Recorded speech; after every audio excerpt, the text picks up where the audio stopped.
इस वीडियो को आप आंख बंद करके भी सुन सकते हो। ये कहानी आपका दिमाग खुद विजुअलाइज कर लेगा। एक बार सिद्धार्थ यानी गौतम बुद्ध एक मार्ग से गुजर रहे होते हैं। उस मार्ग के किनारे ही एक नदी बह रही होती है। वह देखते हैं कि एक व्यक्ति नदी में बार बार डुबकी लगा रहा है और ठंड से कांप रहा है।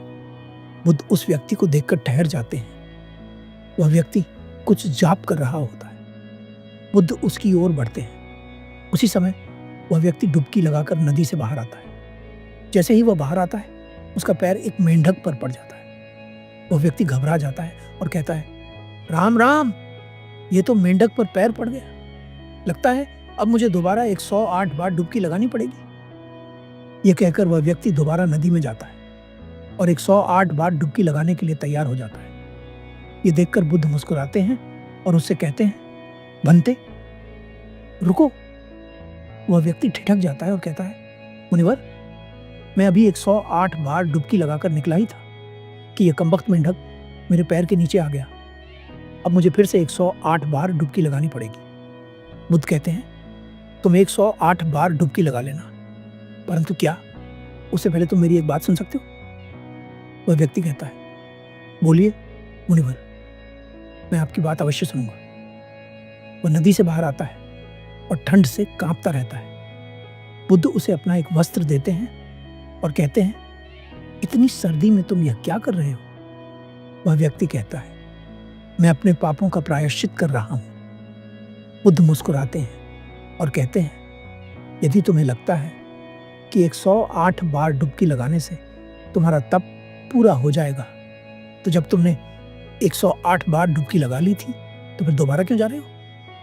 वह व्यक्ति कहता है, मुनिवर, ये मेंढक पानी में रहता है।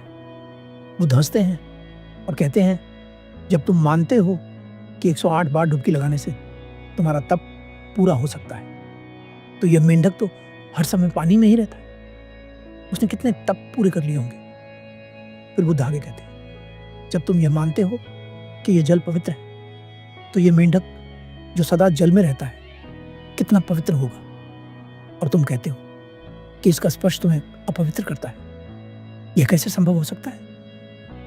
यह सुनकर उस व्यक्ति की आंखों में आंसू आ जाते हैं।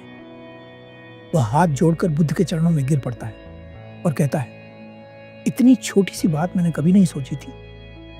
आपने मेरी आंखें खोल दी मुनिवर। बुद्ध मुस्कुराते हैं और कहते हैं, मैं कोई देवता नहीं हूं, नहीं मैं तुमसे अलग हूं। तुम में और मुझ में बस एक छोटा सा अंतर है। तुम सोए हुए हो और मैं जाग चुका हूं। यदि तुम चाहो तो तुम भी जाग सकते हो।